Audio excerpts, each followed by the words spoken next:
Good afternoon, everyone. My name is Nitin Reddy, currently pursuing MBBS at AIMS Nagpur, achieved all India rank of 3928 in NEET 2020, and I am from Andhra Pradesh. ఈరోజు మనం human physiology start చేసుకుందాం. Human physiology ఒకప్పుడైతే నేను చదివినప్పుడైతే human ఫిజియాలజీలో digestion అనే chapter కూడా ఉండేది. First chapter digestion తో start అయ్యేది, తర్వాత బ్రీతింగ్, మిగిలిన చాప్టర్స్ ఫాలో అయ్యేవి. కానీ మీకు వచ్చేసరికి డైజెషన్ తీసేశారు. నాకు తెలియదు ఎందుకు తీసేశారు. Okay, first of all human physiology అంటే branch of biology which deals with అంటే లివింగ్ ఆర్గానిజమ్స్ లో లోపల ఫంక్షన్స్ ఎలా జరుగుతాయి, దాన్ని ఫిజియాలజీ అంటాం అనమాట. ఓకే, మనం అనాటమీ చూసుకున్నాం, మార్ఫాలజీ చూసుకున్నాము. మార్ఫాలజీ అంటే ఏంటి, మామూలుగా ఎక్స్టర్నల్ ఫీచర్స్ గురించి చదవడం. అదే అనాటమీ అంటే ఇంటర్నల్ స్ట్రక్చర్స్ గురించి చదవడం, వాటి మధ్యలో కమ్యూనికేషన్, వాటి మధ్యలో ఫంక్షన్ చదవడమే ఫిజియాలజీ అంటే. ఓకే, ఎప్పట్లాగే దీంట్లో ఒక సైంటిస్ట్ ఇన్ఫర్మేషన్ ఇచ్చాడు. ఇంతవరకు ఈ హ్యూమన్ ఫిజియాలజీ టాపిక్స్ నుంచి సైంటిస్ట్ ఇన్ఫర్మేషన్ గురించి అడిగిన క్వశ్చన్స్ ఇంతవరకు ఎప్పుడు అడగలేదు. నాకు తెలిసి అడుగుతారనుకో నేను అనుకోను, ఎందుకంటే హ్యూమన్ ఫిజియాలజీలో చాలా ఇంపార్టెంట్ క్వశ్చన్స్ అడగచ్చు. దాంట్లో నుంచి అవి పెట్టుకొని ఇలాంటి సైంటిస్ట్, అక్కర్లేని సైంటిస్ట్ గురించి అడుగుతారని నేను అయితే ఎక్స్పెక్ట్ చేయను. సో కాకపోతే మనం జస్ట్ ఇంట్రడక్షన్ గా చెప్పుకుందాం అనమాట. ఓకే, ఏం చెప్పుకున్నా, ఆల్ఫెన్సో కార్టీ ఏం చెప్పాడు, that Corti began his scientific career studying the cardiovascular system of the reptiles. Okay, question direct గా రెప్టైల్స్ యొక్క కార్డియోవాస్కులర్ సిస్టమ్స్ గురించి చదివింది ఎవరు అని రావచ్చు. ఆఫ్ రెప్టైల్స్ ఎవరు చదివారు అని అంటేనా కార్టీ అని రాయాలి. మాక్సిమం ఈ క్వశ్చన్స్ అడగరు, 199.99% అడగరు. కానీ వీకెండ్స్ లో ఏంటంటే మీరు అన్ని నేర్చుకోవాలనే ఉద్దేశంతో అడిగే ఛాన్సెస్ ఉంటాయి. ఓకే, తర్వాత he published the paper describing the structure located on the basilar membrane of cochlea, complaining cells that convert sound vibration into nerve impulse, the organ. మా తర్వాత ఆల్ఫెన్సో కార్టీ ఏం చేశారు, మెయిన్ వర్క్ ఏం చేశాడు అంటే organ of Corti అనేది ear లో ఉంటది అనమాట. ఓకే, ఇయర్ లో ఒక పార్ట్ అనమాట ఆర్గన్ ఆఫ్ కార్టీ. దీని ఫంక్షన్ ఏంటంటే ఇయర్ ఎందుకు, సౌండ్ వైబ్రేషన్స్ వినడానికి. ఆ సౌండ్ వైబ్రేషన్ వైబ్రేషన్స్ మనం బ్రెయిన్ లోకి వెళ్ళాలంటే అది నర్వ్ ఇంపల్సెస్ ద్వారా వెళ్ళాలి. సో ఈ సౌండ్ వైబ్రేషన్స్ ని నర్వ్ ఇంపల్స్ లా కన్వర్ట్ చేసేది అనమాట. ఓకే, ఇవన్నీ మనం న్యూరల్ కోఆర్డినేషన్ చాప్టర్, హ్యూమన్ ఫిజియాలజీలో న్యూరల్ కోఆర్డినేషన్ ఉంటుంది, దాంట్లో ఇయర్ గురించి మనం చెప్పుకుంటాం. కాకపోతే ముందుగానే జస్ట్ ఆల్ఫెన్సో కార్టీ ఒక కాంట్రిబ్యూషన్ ఏంటి హ్యూమన్ ఫిజియాలజీ అంటే, జస్ట్ వచ్చేసి తన లైఫ్ స్టార్టింగ్ లో కార్డియోవాస్కులర్ సిస్టమ్ ఆఫ్ రెప్టైల్స్ గురించి చెప్పాడు. అదొక పాయింట్. నెక్స్ట్ పాయింట్ ఏంటి అంటే సౌండ్ వైబ్రేషన్స్ నర్వ్ ఇంపల్సెస్ లా కన్వర్ట్ అయ్యేది ఎక్కడ అంటే ఆర్గన్ ఆఫ్ కార్టీ అని డిస్క్రైబ్ చేసింది ఆల్ఫెన్సో కార్టీ. అంటే ఇంతకుమించి ఇవి కూడా అడగడు మాక్సిమము, కానీ ఏంటంటే జస్ట్ తెలుసుకోవాలని ఈ 2 పాయింట్స్ తెలిస్తే చాలన్నమాట. ఈ 2 పాయింట్స్ కూడా, ఫస్ట్ పాయింట్ కూడా అవసరం లేదు. సిబిఎస్ కార్డియోవాస్కులర్ సిస్టమ్ సిబిఎస్ అంటాము షార్ట్ ఫామ్ లో. ఆ సిబిఎస్ ఆఫ్ రెప్టైల్స్ అనేసి అదే, ఆ పాయింట్ పెద్ద ఇంపార్టెంట్ కాదు. ఇంపార్టెంట్ పాయింట్ ఏంటంటే సౌండ్ వైబ్రేషన్స్ ని నర్వ్ ఇంపల్స్ లా కన్వర్ట్ అయ్యేది ఆర్గన్ ఆఫ్ కార్టీ అని చెప్పింది ఎవరు అంటే ఆల్ఫెన్సో కార్టీ అనమాట. ఓకే, నెక్స్ట్ ఇప్పుడు మనం చాప్టర్ లోకి వెళ్ళిపోదాం, breathing and exchange of gases. ఈ breathing and exchange of gases main compulsory questions అయితే కంపల్సరీ వస్తాయి, అది మీకు తెలిసిందే. నీట్ ఎలాంటిది అంటే ప్రతి చాప్టర్ నుంచి క్వశ్చన్స్ వస్తాయి అనమాట. ఓకే, దీంట్లో breathing and exchange of gases అనేది స్కోరింగ్ అనమాట. స్కోరింగ్ అంటే కన్నా ఈ మార్ఫాలజీ లాగా లేకుంటే అనిమల్ కింగ్డమ్ లాగా మొత్తం లైన్ టు లైన్ చదివి ఎగ్జాంపుల్స్ గుర్తుపెట్టుకుని అలా ఉండదు అనమాట. ఓకే, దీంట్లో కొన్ని స్పెసిఫిక్ పాయింట్స్ అంటే స్పెసిఫిక్ ఆ లైన్, ఆ పారాగ్రాఫ్ చదివేదని నేను చెప్తాను. ఆ పారాగ్రాఫ్ మీరు పర్ఫెక్ట్ గా ఉన్నారనుకోండి, 90% ఆఫ్ వర్క్ అయిపోయినట్టు. ఈ breathing of exchange of gases నుంచి మెయిన్ గా వాల్యూమ్స్ అడగచ్చు. వాల్యూమ్స్ అంటే మీకు తెలుస్తుంది, వాల్యూమ్స్ అనే చాప్టర్ పోయే కొద్ది వాల్యూమ్స్ కూడా ఉంటాయి దాంట్లో. అంటే లంగ్ వాల్యూమ్స్ అనమాట, ఏ టైంలో ఎంత ఆక్సిజన్ ఎయిర్ అనేది లంగ్స్ లో ఉంటది అనేసి. అది ఇంకొక కర్వ్ ఒకటి ఉంటుంది, ఆక్సిజన్ డిసోసియేషన్ కర్వ్ అనేసి, దాని నుంచి రావచ్చు. అండ్ 2 to 3 డయాగ్రామ్స్ ఉంటాయి. ఓకే, ఆ తర్వాత ఇవి మాక్సిమం ఇవే వస్తాయి అనమాట. వాల్యూమ్స్ గురించి వస్తారు, కర్వ్ గురించి వస్తుంది, లేకుంటే ఫ్లో చార్ట్స్ ఇస్తారు అనమాట. ఓకే, నేను అవన్నీ కూడా మీకు చెప్తాను. ఆ పారాగ్రాఫ్ వచ్చినప్పుడు నేను మీకు ఎక్స్ప్లెయిన్ చేస్తాను. అంటే ఈ పాయింట్ దగ్గర క్వశ్చన్ వచ్చే ఛాన్సెస్ ఎక్కువ ఉందని నేను చెప్తాను. ఓకే, జస్ట్ మీరు కూడా అంటే మామూలుగా ఎన్సీఆర్టీ ని ఈ వీడియో చూసేటప్పుడు డైరెక్ట్ ఎన్సీఆర్టీ ని మీ దగ్గర ఉంది అనుకోండి, ఆ ఎన్సీఆర్టీ లైన్స్ అని అండర్లైన్ చేసుకుంటూ ఉండండి. నేను ఇంపార్టెంట్ పాయింట్ వచ్చినప్పుడు నేను మీకు చెప్తాను, అది అండర్లైన్ చేసుకుని అది రిపీటెడ్ గా చదువుకున్నారు అనుకోండి, గ్రాండ్ టెస్ట్ లో అవన్నీ చూసుకుంటే సరిపోతుంది అనమాట. Okay okay, let start. As you as you read as you have read earlier, oxygen is utilized by organisms to indirectly break down the simple molecules like glucose, amino acids, fatty acids to derive energy to perform various activities. Okay, మీరు ఈ human ఫిజియాలజీకి ముందు plant physiology కానీ చదివి ఉంటే కదా, దాంట్లో respiration topic లో మీకు ఆటోమేటిక్ వస్తుంది అనమాట. ఆక్సిజన్ అనేది ఈ గ్లూకోజ్ ని, అమినో యాసిడ్స్ ని, ఫ్యాటీ యాసిడ్స్ అంటే ఫ్యాట్స్ అనమాట, అమినో యాసిడ్స్ అంటే ప్రోటీన్స్ లాగా. ఓకే, ఈ గ్లూకోజ్ ఇవి మనం తీసుకున్న ఈ గ్లూకోజ్ ఇవన్నీ బ్రేక్ చేయడానికి ఆక్సిజన్ కావాలంట. ఆక్సిజన్ బ్రేక్ చేసి దాంట్లో మనకి ఏటీపీ ప్రొడ్యూస్ అవుతుంది అనమాట. ఓకే, ఇందుకు ఆక్సిజన్ అనేది మనకి కంటిన్యూస్ గా ఉండాలన్నమాట. Okay, carbon dioxide which is harmful is released during the above catabolic reactions. Catabolic reactions అంటే ఏంటి? catabolic reactions అంటే జస్ట్ బ్రేక్ డౌన్ అనమాట, బ్రేకింగ్ డౌన్ సబ్స్టాన్సెస్ అనమాట, బ్రేకింగ్ సబ్స్టాన్సెస్. ఓకే, ఆ సబ్స్టాన్సెస్ ఏంటంటే గ్లూకోజ్ కానీ, అమినో యాసిడ్స్ కానీ, ఫ్యాటీ యాసిడ్స్ కానీ. ఆక్సిజన్ తీసుకుంటాము, ఆక్సిజన్ ఏమో ఆ గ్లూకోజ్ ని, అమినో యాసిడ్స్ ని బ్రేక్ చేస్తుంది, బ్రేక్ చేసి మనకి ఏటీపీ ప్రొడ్యూస్ చేస్తుంది. ఏటీపీ ప్రొడ్యూస్ చేసిన ఏటీపీతో పాటు మనకి హార్మ్ఫుల్ CO2 అనేది కూడా ప్రొడ్యూస్ అవుతుంది అనమాట. Okay, it is therefore evident that O2 has to be continuously provided to the cells and CO2 produced by the cells have to be released out. Okay, అంటే ఇప్పుడు మనకి ఆక్సిజన్ ఎందుకు, ATP release అవుతుంది, కానీ CO2 అనేది మనకి dangerous కాబట్టి O2 అనేది కంటిన్యూస్ గా లోపలికి వెళ్తుండాలి, CO2 అనేది అదే కంటిన్యూస్ గా బయటికి అనేది వెళ్తూ ఉండాలి అనమాట. Okay, this process of exchange of O2 from atmosphere with is known as the breathing. అంటే ఈ ప్రాసెస్ ఏది, O2 లోపలికి వెళ్ళి CO2 బయటికి వెళ్ళి, దాన్ని బ్రీతింగ్ అంటే commonly known as the respiration అనమాట. Okay, commonly known as respiration. Next respiratory organs. First rank లో జస్ట్ ఇంట్రడక్షన్ అనమాట. ఆక్సిజన్ లోపలికి వెళ్తుంది, అమినో యాసిడ్స్ గ్లూకోజ్ బ్రేక్ చేస్తుంది, ఏటీపీ ప్రొడ్యూస్ అవుతుంది, ఏటీపీతో పాటు CO2 అనేది మనకి హార్మ్ఫుల్ అనమాట. ఆ హార్మ్ఫుల్ అనే CO2 బయటికి వెళ్ళిపోవాలి కాబట్టి బయటికి వెళ్ళిపోతుంది. ఈ ప్రాసెస్ ని మనము రెస్పిరేషన్ అనమాట. ఓకే, ఫస్ట్ ఆఫ్ ఆల్ ఇప్పుడు రెస్పిరేషన్ బ్రీతింగ్ జరగాలంటే ఫస్ట్ మరి దానికి సంబంధించిన ఆర్గన్స్ అనేది ఉండాలి. ఇన్స్ట్రుమెంట్స్ అని ఏదైనా ప్రాసెస్ చేయాలంటే దానికి దగ్గర ఇన్స్ట్రుమెంట్స్ ఉండాలి. ఇప్పుడు రెస్పిరేషన్ జరగాలంటే కొన్ని రెస్పిరేటరీ ఆర్గన్స్ అనేవి ఉండాలన్నమాట. Okay, mechanism of breathing vary among different group of animals depending on mainly on their habitats, level of organisation. Okay, మనము అనిమల్ కింగ్డమ్ స్టార్టింగ్ లో చెప్పుకున్నాం. ఏం చెప్పుకున్నాం? ఫండమెంటల్ గా కొన్ని ఫీచర్స్ అన్ని అనిమల్స్ కి ఉంటాయి, కానీ వాటి యొక్క హ్యాబిటేట్స్ కానీ దాంట్లో అడ్వాన్స్మెంట్ అంటే అది ఆ ఫీచర్స్ అనేది ఒక్కొక్క అనిమల్ లో ఒక్కొక్కలా ఉండొచ్చు అనమాట. కొన్ని దాంట్లో ఎక్కువ డెవలప్ అయి ఉండొచ్చు, కొన్ని దాంట్లో తక్కువ డెవలప్ అయి ఉండొచ్చు అని మనం ముందుగా చెప్పుకున్నాం అనమాట. సో అలాగే mechanism breathing vary in the among the different organs మనం ముందు స్టార్టింగ్ అని చెప్పుకున్నాం. సిలిండ్రేట్స్ లో ఉంటుంది, పోర్ఫెన్స్ లో ఉంటుంది, అదే అనిమల్స్ లో టాపెస్ట్ ఏది కార్డేట్స్ వచ్చేసరికి ఒకలా ఉంటుంది, మళ్ళీ హెమీ కార్డేట్స్ ఒకలా ఉంటుంది. అలా డిఫరెంట్ అనిమల్స్ లో డిఫరెంట్ టైప్ ఆఫ్ ఉంటుంది based on their habitats. Habitats అంటే అవి ఎక్కడ ఉంటాయి అంటే ఇప్పుడు ఫర్ ఎగ్జాంపుల్ ఫిషెస్ అనుకో, ఫిషెస్ ఏముంటాయి, గిల్స్ ఉంటాయి, అవి వాటర్ లో ఉంటాయి కాబట్టి గిల్స్ ద్వారా ఎక్స్చేంజ్. అదే మన హ్యూమన్స్ అనుకో బయట ఉంటాం, సో లంగ్స్. అలా బేస్డ్ అపాన్ హ్యాబిటేట్స్ అవి ఎక్కడ ఉంటాయో అంటే ఎక్కడెక్కడ ఉంటాయో దాన్ని బట్టి వ్యారీ అవుతూ ఉంటాయి అనమాట ఈ mechanism of breathing. And the level of organisation చెప్పాను. లెవెల్ ఆఫ్ ఆర్గనైజేషన్ పోర్ఫెరన్స్ లో అలా ఉంటాయి, సిలిండర్స్ లో అలా ఉంటాయి, అలా different. Okay, lower invertebrates like sponges, coelenterates, flat worms exchange of O2 and CO2 by simple diffusion over the entire body surface. Okay, ఇది గుర్తుపెట్టుకోవాలి. ఇక్కడ ఈ సీలెంట్రేట్స్, స్పాంజెస్, ఫ్లాట్ వామ్స్, ఓకే, వీటిలో సింపుల్ డిఫ్యూజన్ అనేది ఇచ్చాడు ఎంటైర్ బాడీ సర్ఫేస్ లో simple diffusion. Okay, ఈ sponges, cylinders, flat worms just simple diffusion జరుగుతుంది అనమాట. అదే అర్థవామ్స్ వచ్చేసరికి ఏమవుద్ది, యూజ్ ద మాయిస్ట్ క్యూటికల్. అంతే కదా, అర్థవామ్స్ మనం ఏం చెప్పుకున్నాము, మాయిస్ట్ క్యూటికల్ అంటేనే ఎక్స్టర్నల్ లేయర్ అనమాట.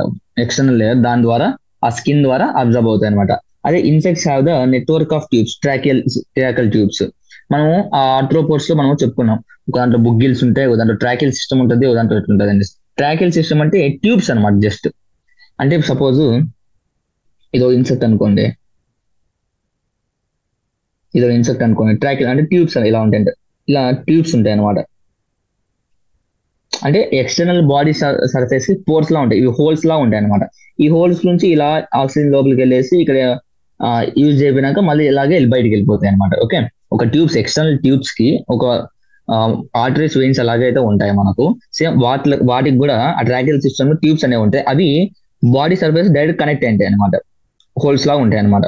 సో అక్కడ నుండి ఎక్స్చేంజ్ అవుతుంది, దాన్ని ట్రాకిల్ నెట్వర్క్ అంటాం అనమాట. కానీ అర్త్వామ్ లో ఏంటి, అర్త్వామ్ లో ఏమో మాయిస్ట్ క్యూటికల్ అని ఇచ్చాడు అర్త్వామ్స్ లో. ఓకే, అదే ఇన్సెక్ట్స్ లో అయితే నెట్వర్క్ ఆఫ్ ట్రాకిల్ ట్యూబ్స్ అని ఇచ్చాడు ఇన్సెక్ట్స్ లో. Okay, specialized vascular structures called gills branchial respiration. Gills ద్వారా జరిగితే దాన్ని బ్రాంకియల్ రెస్పిరేషన్ అంటాం అనమాట. Okay, branchial respiration are used by the most of the aquatic arthropods, molluscs. Okay, aquatic gills అనేది basic గా ఏ అనిమల్స్ లో ఉంటాయి అంటే వాటర్ లో ఉన్న అనిమల్స్ లో ఉంటాయి. సో మొలస్కన్స్ లో కూడా కొన్ని వాటర్ లో ఉన్నాయి, లైక్ ఆక్టోపస్ కానీ, లైక్ మళ్ళీ స్టార్ ఫిష్ కానీ, వాటికి వాటర్ లో ఉంటాయి కాబట్టి దాంట్లో గిల్స్ అనేవి ఉంటాయి అనమాట. ఆక్వాటిక్ ఆర్థ్రోపోడ్స్ లో కూడా గిల్స్ ఉంటాయి. గిల్స్ ద్వారా జరిగే రెస్పిరేషన్ ని బ్రాంకియల్ రెస్పిరేషన్ అంటాం అనమాట. అది కూడా మీకు క్వశ్చన్ రావచ్చు. ఓకే, ఏమని, branchial respiration is seen in దన్స్ ఆక్వాటిక్ ఆర్థ్రోపోడ్స్, మొలస్క్. ఎందుకంటే గిల్స్ అన్న బ్రాంకియల్ రెస్పిరేషన్ అన్న ఒకటే. Okay, vascularised bag lungs, pulmonary respiration అనమాట. Okay, used by the terrestrial forms అంటే బయట ల్యాండ్ మీద ఉన్న అనిమల్స్ లో టెరెస్ట్రియల్. ఓకే, లంగ్స్ ద్వారా రెస్పిరేషన్ జరిగితే దాన్ని ఏమంటాము, పల్మనరీ రెస్పిరేషన్ అంటాం. అదే గిల్స్ ద్వారా జరిగితే బ్రాంకియల్ రెస్పిరేషన్ అంటాం అనమాట. Okay, are used by the terrestrial forms for the exchanging of gases. Okay, among the vertebrates, fishes use gills, whereas amphibians, reptiles, birds and respire through the lungs. Okay, next అవి invertebrates వరకు అలా చెప్పాడు అనమాట. Vertebrates లో ఏమవుతుంది, fishes లో మళ్ళీ gills use చేస్తాం అనమాట. గిల్స్ అంటే బ్రాంకియల్ రెస్పిరేషన్ అనమాట. ఓకే, ఆంఫిబియన్స్ లో రెప్టైల్స్, బర్డ్స్, ఆంఫిబియన్స్ లో కూడా ఫ్రాగ్, టాడ్పోల్ స్టేజ్ లో గిల్స్ ద్వారా జరుగుతుంది. కానీ అది డెవలప్ అయిపోయి అడల్ట్ అయిపోయాక ఆటోమేటిక్ గా అది కూడా లంగ్స్ యూస్ చేస్తారు అనమాట. Whereas amphibians, reptiles, birds, mammals use the lungs. Okay, amphibians like frog can respire through their moist skin also. Okay, so frog లో మీకు చూసుకున్నట్టయితే స్కిన్ ద్వారా కూడా రెస్పిరేషన్ జరుగుతుంది, దానికి క్యూటేనియస్ రెస్పిరేషన్ అంటాం అనమాట. ఓకే, ఆంఫిబియన్స్ లో మెయిన్ గా ఫ్రాగ్ లో చూసుకుంటే లార్వా స్టేజ్ అంటే టాడ్పోల్ స్టేజ్ లో ఉన్నప్పుడు గిల్స్ ద్వారా జరుగుతుంది. అది అడల్ట్ ఫామ్ లో మీకు 2 టైప్స్ ఆఫ్ రెస్పిరేషన్ ఉంటుంది. పల్మనరీ ఉంటుంది, పల్మనరీ అంటే లంగ్స్, అండ్ క్యూటేనియస్ కూడా ఉంటుంది. క్యూటేనియస్ అంటే స్కిన్ ద్వారా, మాయిస్ట్ స్కిన్ ద్వారా. ఓకే, సో ఇది బేసిక్ గా రెస్పిరేటరీ ఆర్గన్స్ గురించి చెప్తున్నాడు, అంటే దేంట్లో ఏ ఎనిమల్స్ లో ఎలా ఉంటుంది అనేసి. ఓకే, కానీ మనం చదివేది ఇప్పుడు హ్యూమన్ ఫిజియాలజీ కాబట్టి సో మనము లంగ్స్ గురించి మాత్రం తెలుసుకుంటాం అనమాట. ఓకే, ఈ పారాగ్రాఫ్ నుంచి మీకు మాక్సిమం ఎలాంటి క్వశ్చన్ అంటే ఏ అనిమల్స్ లో ఎలా, అంటే ఇక్కడ ఇచ్చిన అనిమల్స్ వరకు ఆంఫిబియన్స్ లో ఏ టైప్స్ ఆఫ్ రెస్పిరేషన్ జరుగుతుంది అంటే ఇది చెప్తాం అనమాట. లార్వాలో అయితే గిల్స్, అడల్ట్ లో అయితే క్యూటేనియస్ అని పల్మనరీ. ఓకే, ఆంఫిబియన్స్ లో. అదే నెక్స్ట్ ఫిషెస్ అయితే గిల్స్ జరుగుతుంది, ఆక్వాటిక్ ఆర్థ్రోపోడ్స్ అయితే గిల్స్ జరుగుతుంది, సో మొలస్కన్స్ లో అయితే గిల్స్ జరుగుతుంది. మళ్ళీ క్యూటేనియస్ ట్రాకిల్ సిస్టమ్ అంటే ఇన్సెక్ట్స్ జరుగుతుంది. తర్వాత అర్థవామ్ లో moist cuticle, sponges, cylinders, platforms లో సింపుల్ డిఫ్యూజన్, అంతే, అంతకుమించి ఏం లేదు. Okay, we have pair of external nostrils opening out above the upper lips. అంతే కదా, pair of nostrils అంటే మనకు 2 holes లా ఉంటాయి కదా ముక్కుకి, అవి దాన్ని nostrils అంటాం, ఎక్స్టర్నల్ nostrils అంట. Okay, it leads to nasal chamber through nasal passage. Nozzle passage ద్వారా నాజల్ ఛాంబర్ అంటే నోస్ లో ఛాంబర్ లాగా అనమాట. ఓకే, దాని గురించి ఎక్కువ ఆలోచించిన అవసరం లేదు. The nozzle chamber opens into pharynx. Pharynx అనేది ఒక పార్ట్ అనమాట. నాజల్ ఛాంబర్ అయిపోయాక వచ్చే నెక్స్ట్ పార్ట్ ని ఫారింగ్స్ అంటాం అనమాట. ఫారింగ్స్ అనేది జంక్షన్ అనమాట. Pharynx which is common for both food and air. Okay, it is a junction అన్నమాట. ఇది important, most important. pharynx portion which is common for both passage of food and air. అంటే direct గా అడుగుతారు అనమాట. Which part of our respiratory system is common for passage of both food and air. pharynx అనేది ఒక junction అన్నమాట. దేనికి? Food కి, air కి. Food passage and air passage, air కి కామన్ ప్యాసేజ్ అనమాట. Okay, most important. డైరెక్ట్ గా question ఇచ్చేస్తారు. ఏ పార్ట్ ఉంది దాంట్లో? ఆప్షన్స్ లో మీకు ఫారింగ్స్ ఇవ్వచ్చు, ట్రాకే ఇవ్వచ్చు, బ్రాంకే, అల్వియోలా, అలా డిఫరెంట్ గా ఇవ్వచ్చు అనమాట. ఆన్సర్ అయిపోతుంది pharynx. Okay, the pharynx opens through the లారింగ్స్ reason to trachea. లారింగ్స్ అనేది ట్రాక్ అంటే ఇప్పుడు ఫారింగ్స్ అనేది ఒక కామన్ ప్యాసేజ్ అనమాట. ఇలా ఉంటుంది ఒక కామన్ ప్యాసేజ్. అంటే మీకు 2D లో చూపించడం కష్టం, 3D అనేది ఈజీ బాగా చూపించచ్చు. ఇలా ఉంటుంది అనుకోండి, ఇవి లంగ్స్ అనుకోండి, ఇక్కడ ఉంటది అనమాట. ఇలా ఇదేమో ఈసోఫాగస్ వైపు వెళ్తుంది, అంటే వెనకాల ఉన్నది అనుకోండి. ఇదేమో ఈసోఫాగస్, ఇదేమో ట్రాక్ అనమాట, ఇదేమో లంగ్స్ పార్ట్ అనమాట. ఇక్కడ కామన్ ప్యాసేజ్, ఇక్కడ వరకు కామన్ ప్యాసేజ్. ఇక్కడ నుండి డివేట్ అయిపోతుంది అనమాట. ఓ వైపు ఫుడ్ వెళ్ళిపోతే ఓ వైపు ఎయిర్ వెళ్తుంది అనమాట. ఓకే, ఇలా ఒక వైపు ఏమో ఎయిర్ వెళ్తుంది, ఓ వైపు ఏమో ఫుడ్ వెళ్తుంది. Okay, pharynx opens through the లారింగ్స్ reason. లారింగ్స్ reason లోకి అంటే ట్రాకియా, అంటే ఫారింగ్స్ నుంచి ఎయిర్ ట్రాకియాలోకి వెళ్ళాలి. ఓకే, ట్రాకియా అంటే ఏంటంటే స్టార్టింగ్ స్టేజ్ ఆఫ్ లంగ్స్ అనమాట. ఓకే, ట్రాకియాలోకి వెళ్ళాలి. ఎలా వెళ్తుంది అంటే లారింగ్స్ రీజన్ ద్వారా. లారింగ్స్ అనేది కార్టిలేజినస్ బాక్స్. ఓకే, ఇది హైలైట్ చేసుకోండి. లారింగ్స్ cartilaginous box. Okay, లారింగ్స్ cartilaginous box which helps in the sound production, hence it is known as sound box. Okay, important. Me question ఎలా ఇస్తారంటే లారింగ్స్ ఫంక్షన్ ఏంటి అని అడుగుతారు. లారింగ్స్ ఫంక్షన్ ఏంటి? ప్రొడక్షన్ ఆఫ్ సౌండ్ అనమాట. Okay, లారింగ్స్ is so it is known as sound box. Okay, ట్రాకియాలోకి larynx region ద్వారా వెళ్తుంది. ఓకే, లారింగ్స్ అంటే ఏంటంటే లారింగ్స్ అంటే కార్టిలేజినస్ బాక్స్. అంటే ఎందుకు కార్టిలేజినస్ బాక్స్ మీకు ఇంపార్టెంట్ అంటే లారింగ్స్ ఈజ్ మేడ్ ఆఫ్ అనేసి క్వశ్చన్ రావచ్చు. అప్పుడు ఆప్షన్స్ ఏమొస్తుంది? కార్టిలేజినస్ రావచ్చు, బోనీ రావచ్చు, అలా ఆప్షన్స్ రావచ్చు. సో ఆన్సర్ ఏమవుతుంది? కార్టిలేజ్. లారింగ్స్ ఒక ఫంక్షన్ ఏంటి అంటే సౌండ్ ప్రొడ్యూస్ చేయడం అనమాట. Okay, during swallowing glottis can be covered by thin elastic cartilaginous fab called epiglottis to prevent food entry to లారింగ్స్. Okay, నేను ఇక్కడ మీకు జంక్షన్ అని చెప్పాను కదా ఫారింగ్స్ అనేది. సో మీకు ఈ ఫుడ్ అనేది ఇలా వచ్చినప్పుడు ఆటోమేటిక్ ఏమవుతుంది అంటే బోత్ వేస్ వెళ్ళడానికి ఛాన్సెస్ ఉన్నాయి కదా. అంటే బోత్ వేస్ అంటే లంగ్స్ లోకి ఫుడ్ వెళ్ళడానికి కూడా ఛాన్సెస్ ఉన్నాయి కదా. ఠీకే, అలా వెళ్లకుండా ఫుడ్ అనేది ఓన్లీ ఒకవైపు ఈసోఫాగస్ వైపు లోపల, అంటే ఈసోఫాగస్ అంటే ఫుడ్ పైప్ అనమాట. ఆ ఫుడ్ పైప్ ద్వారానే ఎలా వెళ్తుంది అంటే ఈ ఈ పైన ఉంటుంది కదా, ఈ ట్రాక్ పైన లారింగ్స్ కి, ఈ లారింగ్స్ అనేది కవర్ అంటే ఎపిగ్లాటిస్ ద్వారా ఇలా కవర్ అయిపోతుంది అనమాట. అంటే దాన్ని ఒక మూసెస్, ఒక క్యాప్ లాగా నువ్వు ఎప్పుడైతే ఫుడ్ మింగుతున్నావో అంటే లోపలికి స్వాలో చేస్తున్నావో ఆ టైంలో ఆ పోర్షన్ అనేది క్లోజ్ అయిపోతుంది అనమాట. క్లోజ్ అవ్వడం వల్ల మీకు ఏమవుతుంది? ఫుడ్ అనేది ఓన్లీ వన్ వే డైరెక్షన్ లో ఫుడ్ వైప్ ద్వారా వెళ్ళిపోతుంది. సో దాన్ని ఏంటంటే during the swallowing glottis can be covered by the thin elastic cartilaginous flop. Okay, ఇది కూడా important. Epiglottis is made up of అనేది క్వశ్చన్ రావచ్చు. Thin elastic cartilage. Okay, to prevent food entry into the lungs. కానీ ఒక్కొక్క టైంలో ఏమవుతుందంటే ఈ glottis ఎప్పుడైతే ఫంక్షన్ సరిగ్గా జరగదో అప్పుడు మీకు ఏమవుతుంది? దాన్నే చోకింగ్ అంటాం అనమాట. అప్పుడు అందుకే మనం ఎప్పుడు తినేటప్పుడు మాట్లాడకండి, నవ్వకండి అని ఎందుకు అంటారంటే పెద్దలు. అందుకే సపోజ్ మీరు తినేటప్పుడు నవ్వి ఏమైనా చేశాను, ఎపిగ్లాటిస్ ఆ గ్లాటిస్ అనేది సరిగ్గా ఫంక్షన్ చేయదు, ఎపిగ్లాటిస్ అనేది క్లోజ్ అవ్వదు. అప్పుడు ఏమవుతుంది అంటే ఫుడ్ అనేది లోపలికి వెళ్ళినప్పుడు మీకు ఆటోమేటిక్ గా చోకింగ్ అంటే లోపలికి రైస్ లోపలికి వెళ్తుంది కాబట్టి తిన్నప్పుడు లంగ్స్ ఏమంటుంది అంటే ఎయిర్ కాకుండా వేరే ఏదో వచ్చింది, డిఫరెంట్ పార్టికల్ ఏదో వచ్చింది అనేసి దాన్ని బయటికి పంపించడానికి ఆ చోకింగ్ అనేది ట్రీట్మెంట్ అనమాట. ఓకే, చోకింగ్ వచ్చినప్పుడు ఆ కాఫ్ ని మనము వదిలేయాలన్నమాట. అంటే కాఫ్ సరిగ్గా దగ్గేయాలన్నమాట. కానీ కొంతమంది ఏం చేస్తారంటే మామూలుగా తలకు కొడుతుంటారు కదా, అలా చేయకూడదు. అలా చేస్తే కదా దాని చేసే ఫంక్షన్ ని మనము తప్పు చేస్తున్నట్టు అనమాట. అంటే తప్పుదారి పట్టిస్తున్నట్టు అనమాట. సో దగ్గేటప్పుడు దగ్గేయాలన్నమాట, చోకింగ్ జరిగేటప్పుడు దగ్గాలన్నమాట. Okay, next trachea is a straight tube extending up to mid thoracic cavity which divides at the level of fifth thoracic vertebrae into right and left bronchi. ఇక్కడ మనం చూసుకున్నాం కదా, ఇదంతా ట్రాకియా అన్నమాట.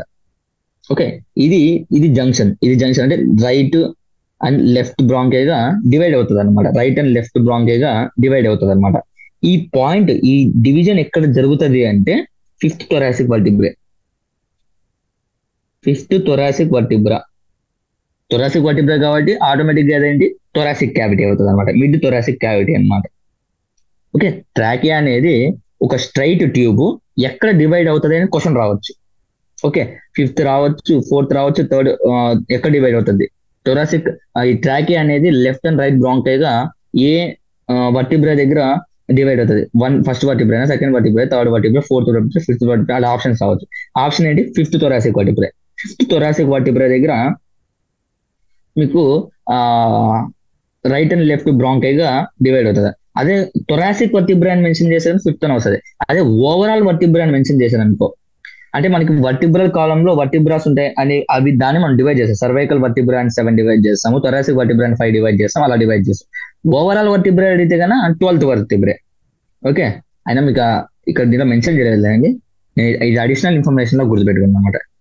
Okay, 12th vertebra.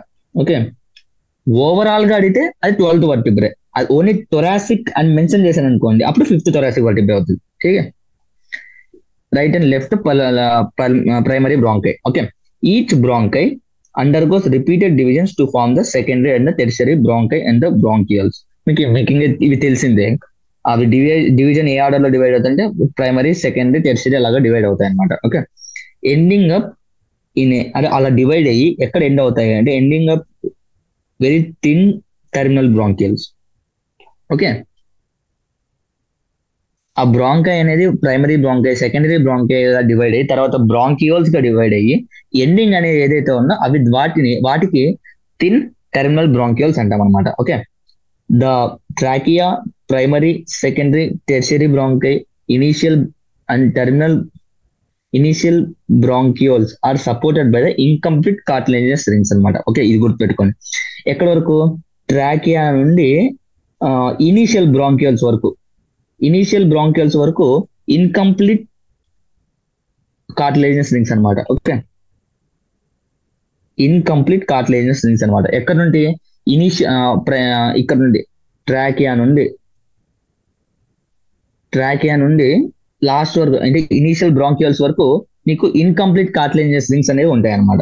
ఓకే, ఇంకోసారి రాస్తాను. Trachea తర్వాత ఏమొస్తుంది? ప్రైమరీ బ్రాంకై వస్తుంది అంటే కదా. ట్రాకియా ఫిఫ్త్ థొరాసిక్ వర్టిబ్రా దగ్గర డివైడ్ అవుతుంది రైట్ అండ్ లెఫ్ట్. తర్వాత సెకండరీ బ్రాంకై, టెర్షరీ బ్రాంకై, తర్వాత ఇనీషియల్ బ్రాంకియోల్స్. ఓకే, ఇవన్నిటిని మీకు ఇన్కంప్లీట్ కార్టిలేజినస్ రింగ్స్ ఉంటాయి అన్నమాట. ఓకే, సపోర్టెడ్ బై ఇన్కంప్లీట్ అంటే కంప్లీట్ గా. ఇక్కడ చూడండి, ఇది ఉందా, వీటిని కార్టిలేజినస్ రింగ్స్ అంటే. ఇవన్నీ ఎలా ఉంటాయి అంటే సి టైప్ లో ఇలా ఉంటాయి అనమాట. ఇన్కంప్లీట్ అంటే కంప్లీట్ గా సరౌండ్ చేసిందో ఇన్కంప్లీట్ గా ఉంటాయి అనమాట. Okay, each terminal bronchial gives rise to number of very thin irregular walled and vascularized bags known as the alveoli. Okay, next ఇది ఇంపార్టెంట్ ఏంటి? Irregular walled, very thin, vascularized bags. ఎందుకు important అంటే direct question ఎలా వస్తుంది అంటే alveoli is characterized by అని question రావచ్చు. Characterized by very thin walled, irregular walled, vascularized bags. ఎక్కడ నుండి వస్తాయంటే టెర్మినల్ బ్రాంకియల్స్ అనేవి గివ్ రైజ్ చేస్తాయి అనమాట. టెర్మినల్ బ్రాంకియల్స్ నుంచి మీకు ఆల్వియోలై అనేవి పుడతాయి అనమాట. The branching network of bronchioles and alveoli comprises the lungs. Okay, ఎక్కడ ట్రాకియా నుంచి కదా, ట్రాకియా ఎక్కడైతే డివైడ్ అవుతుందో అంటే బ్రాంకై నుంచి మీకు ఆల్వియోలై వరకు మొత్తము లంగ్స్ లో ఒక పార్ట్ అనమాట. ఓకే, ఇప్పుడు లంగ్స్ లో పార్ట్ అని లంగ్స్ లో పార్ట్స్ ఏవేవి వస్తాయని అడిగితే ఏమి రాయాలి? అప్పుడు branching network of bronchioles and alveoli, ఇవి కంప్రైజెస్ ఆఫ్ లంగ్స్ అనమాట. Okay, we have 2 lungs which are covered by a double layer of pleura. Okay, ఇది కూడా important. Lungs are covered by the double layered of pleura. Double layered, ఆ 2 ప్లూరాల్ layer మధ్యలో మీకు pleural fluid అనేది ఉంటుంది అనమాట. Okay, lungs అనేది 2 layers ద్వారా కవర్ అయి ఉంటది. ఆ 2 లేయర్స్ మధ్యలో మీకు ఫ్లూయిడ్ అనేది ఉంటది అనమాట. అది ఏం చేస్తుంది అంటే ఫ్రిక్షన్ రిడ్యూస్ చేస్తుంది. It reduce the friction on the lung surface. Lung surface మీద ఫ్రిక్షన్ లేకుండా చూసుకుంటది అనమాట. Okay, it reduces the function. ఇది కూడా important. Next, the outer layer, the outer pleural membrane is close contact with the thoracic cavity. Thoracic cavity whereas the inner pleural membrane is close contact with the lung surface. ఇది obvious అంతే కదా. ఇప్పుడు lungs మీద 2 layers ఉంటాయి. 2 layers అని చెప్పుకున్నాం. అదేమవుతుంది, ఒక layer inner layer ఏమో లంగ్స్ తో కాంటాక్ట్ లో ఉంటుంది, అవుటర్ లేయర్ ఏమో ఆటోమేటిక్ గా థొరాసిక్ క్యావిటీతో మీకు క్లోజ్ కాంటాక్ట్ అనేది ఉంటుంది అనమాట. అది తెలిసిందే కదా మీకు. Next, the part starting with the external nostrils up to terminal bronchioles constitute conducting part. Okay, ఇది important point. Important, most important question కూడా ఇక్కడ నుంచి ఫ్రీక్వెంట్ గా వస్తాయి అనమాట. Part starting with the external nostrils to terminal bronchioles. Okay, external nostrils నుండి terminal bronchioles వరకు conducting zone అంటాం అనమాట. కండక్టింగ్ జోన్ అంటాం అనమాట. అదే next, where is the alveoli and they ducts from the respiratory exchange part. Next, alveoli and their ducts ఏమంటాం అంటే respiratory zone అంటాం అనమాట. ఓకే, రెస్పిరేటరీ జోన్ లో ఆల్వియోలై అండ్ దేర్ డక్ట్స్ ఉంటాయి. అవి కండక్టింగ్ జోన్ లో ఎక్స్టర్నల్ నాస్ట్రిల్స్ నుంచి terminal bronchioles వరకు ఉంటాయి అనమాట. Okay, the conducting part transports the atmosphere air to alveoli. అంతే కదా. కండక్టింగ్ పార్ట్ ఒక ఫంక్షన్ ఏంటంటే బయట నుంచి గాలిని నీకు ఆల్వియోలైకి ప్రెజెంట్ చేస్తుంది and clears it from the foreign particles. మధ్యలోనే నువ్వు ఎప్పుడైతే ఆక్సిజన్ తీసుకున్నావు, బయట నుంచి గాలి తీసుకుంటున్నావో ఆ గాలిని ఫిల్టర్ చేయడం అండ్ ఆల్వియోలైకి రీచ్ చేయడం వరకు కండక్టింగ్ జోన్ పని అనమాట. సో మీకు క్వశ్చన్ ఎలా వచ్చింటే what is the function of the conducting zone. Conducting zone ఏంటి, transport of air to the alveoli ఒక point, transport of air to the atmosphere air to the alveoli ఒక part, clears it from the foreign particles. Foreign particles అంటే dust అవన్నిటిని clear చేయడం అనమాట. Okay, ఇంకా functions ఉన్నాయి. Humidifies and also bring air to the body temperature అనమాట. Okay, conducting zone ఒక function ఇలా స్పైడ్ లో రాస్తున్నాను. కండక్టింగ్ జోన్ ఫంక్షన్స్ అని అడిగితే first transport of air from atmosphere ని ఏటీఎం అని రాస్తున్నాను. అట్మాస్ఫియర్ టు ఆల్వియోలై ఇది ఒక ఫంక్షన్. నెక్స్ట్ ఏంటి, హ్యూమిడిఫైస్ ఆక్సిజన్. హ్యూమిడిఫైస్ అంటే కాస్త హ్యూమిడిఫై చేస్తుంది అనమాట. హ్యూమిడిఫై అంటే వాటర్ ఎయిర్ లాగా అనమాట, air.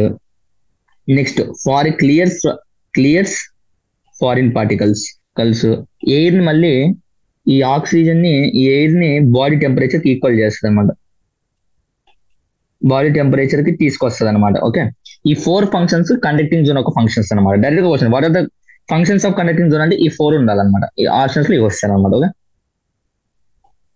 Next, exchange part is the site of actual diffusion of oxygen into blood. Okay, అంటే ఎక్స్చేంజ్ పార్ట్ ఏదైతే అంటే ఆల్వియోలై పార్ట్ వచ్చేసి actual.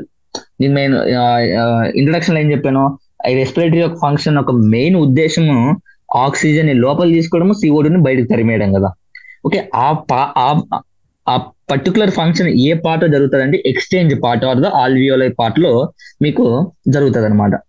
Exchange part is the site of actual diffusion of oxygen and CO2 between the blood and atmospheric air. Next, the lungs are situated. ఇంకోటి మీకు చెప్పడం మర్చిపోయి, question ఇలా కూడా ఈ క్వశ్చన్ కూడా రావచ్చు. నీకు పైన ఏమని చెప్పాను,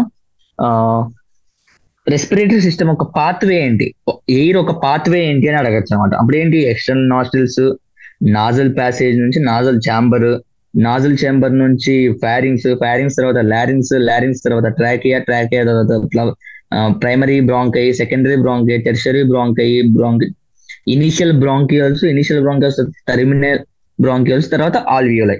అలా ఫ్లో చార్ట్ మీద కూడా క్వశ్చన్స్ రావచ్చు అనమాట. కరెక్ట్ పాత్వే ఐడెంటిఫై చేయండి అనేసి. Okay, lungs are situated in the thoracic chamber. అంతే కదా, థొరాసిక్ క్యావిటీ అంటేనా ఇది లంగ్స్ ఒక ఏరియా అనమాట. Which is anatomically air tight chamber అనమాట. ఎయిర్ టైట్ ఛాంబర్ అంటేనా అంటే టైట్ గా పర్ఫెక్ట్ గా ఉంటుంది అనమాట. Okay, without air tight chamber the chamber is formed dorsally by the vertebral column. మీకు ఆల్రెడీ చెప్పాను డోర్సల్ వెంట్రల్ అంటే ఏంటి అనేసి అనిమల్ కింగ్డమ్ లో చెప్తాను. డోర్సల్ అంటే వెనకాల పార్ట్, వెంట్రల్ అంటే మన నోస్ మన హార్ట్ ఉన్నాయో అవి వెంట్రల్ పార్ట్ అని చెప్పుకున్నాం. ఓకే, డోర్సల్ కాలంలో మీకు ఆటోమేటిక్ గా ఏముంటాయి, వర్టిబ్రల్ కాలం. వర్టిబ్రల్ కాలం అంటే స్పైనల్ కార్డ్ ఉంటుంది, అది వర్టిబ్రల్ కాలం అన్నమాట. ఓకే, ఇది important. Thoracic chamber is formed dorsally by the ఏంటి అనేసి క్వశ్చన్ రావచ్చు, అంటే vertebral column. Okay, ventrally by the sternum. Sternum అంటే కన్నా ఇక్కడ మన హార్ట్ కి జస్ట్ పక్కన కాస్త గట్టిగా ఉంటుంది చూసారా, దాన్ని స్టెర్నమ్ అంటాం అనమాట. ఆ ఏరియాని స్టెర్నమ్ అంటాం అనమాట. Okay, laterally by the ribs. అంతే కదా, లంగ్స్ ని మీరు ఇమాజిన్ చేసుకుంటే మన చెస్ట్ లో ఉన్నట్టు వెంట్రల్ ఏమో స్టెర్నమ్ ఉంటది, డోర్సల్ ఏమో వర్టిబ్రల్ కాలం, సైడ్స్ లో ఏమో రిబ్స్ ఉంటాయి అనమాట. లాటరలీ బై ద రిబ్స్. ఓకే, ఇవి కూడా మీకు ఎగ్జామ్ లో అడిగే ఛాన్సెస్ ఎక్కువ అనమాట. Okay, and the lower side. Okay, ఇప్పుడు నేను లాటరల్ అంటే సైడ్ ఆస్పెక్ట్ చెప్పాను, ముందర ఫ్రంట్ ఆస్పెక్ట్ చెప్పాను, బ్యాక్ ఆస్పెక్ట్ చెప్పాను. ఇప్పుడు కింద అంటే మన 3 డైమెన్షన్ కింద అంటే లంగ్స్ కింద పోర్షన్ ఏది ఉంటుంది అంటే కదా, lower side by the dome shape diaphragm. Okay, diaphragm ఉంటుంది అనమాట. సో ఇప్పుడు మీకు ఎలా ఉంటుందంటే, ఇది లంగ్స్ అనుకోండి, సపోజ్ ఈ లంగ్స్ అనుకుంటే డోర్సల్ సైడ్ అంటే డోర్సల్ సైడ్ ఏమో వర్టిబ్రల్ కాలం ఉంటుంది వెనకాల సైడ్, అదే ఫ్రంట్ సైడ్ అయితే ఇలా స్టెర్నమ్ ఉంటుంది, లాటరల్ అయితే రిబ్స్ ఉంటాయి ఇట్లా ప్రొడక్షన్ చేసుకుంటూ. ఇది లోవర్ సైడ్ అంటే ఇలా, ఇది డయాఫ్రమ్, డోమ్ షేప్ డయాఫ్రమ్ అనమాట. సో పొజిషన్స్ బట్టి కూడా క్వశ్చన్స్ అనమాట. థొరాసిక్ ఛాంబర్ ఎలా ఫామ్ అవుతుంది అని క్వశ్చన్ రావచ్చు. ఓకే, అప్పుడు ఏం చెప్తుంది, వెనకాల dorsally by the vertebral column. Vertebral కాలంలో కూడా ఏ హైట్ దగ్గర మీకు డివైడ్ అవుతుంది, ప్రైమరీ బ్రాంకై సెకండరీ బ్రాంకై దగ్గర 5th థొరాసిక్ వర్టిబ్రా. ఓవరాల్ అంటే 12th వర్టిబ్రా. ఓవరాల్ వర్టిబ్రా గురించి మాట్లాడితే 12th అని చెప్తున్నా నేను. ఓన్లీ థొరాసిక్ వర్టిబ్రా గురించి మాట్లాడితే 5th thoracic vertebra. Okay, anatomical setup of the lungs in the thorax in such a way that any change in the volume of thoracic cavity will be reflected in the pulmonary cavity. Okay, అంటే air tight chamber అని చెప్పాం కదా, air tight chamber anatomical setup ఎలా ఉంటుందంటే, thoracic క్యావిటీలో ఏ change వచ్చినా, okay, thoracic క్యావిటీలో ఏ change వచ్చినా అది direct గా పల్మరీ మీద రిఫ్లెక్ట్ అవుతుంది అనమాట. ఓకే, అర్థమైందా? సో థొరాసిక్ క్యావిటీ ఇంక్రీజ్ అయింది అంటే దాని అర్థం ఏంటంటే లంగ్స్ కూడా ఇంక్రీజ్ అవుతుంటాయి అనమాట. ఒకవేళ థొరాసిక్ క్యావిటీ డిక్రీజ్ అంటే మనకి బ్రీతింగ్ చేసుకున్నప్పుడు చెస్ట్ అనేది ముందుకు అలా వస్తూ వెనక్కి వెళ్ళడం అలా ఉంటుంది కదా. సో అదనమాట, ఒక లంగ్స్ వెళ్తే అది డైరెక్ట్ గా రిఫ్లెక్ట్ అవుతుంది, థొరాసిక్ క్యావిటీ మీద డైరెక్ట్ రిఫ్లెక్షన్ ఉంటుంది అనమాట.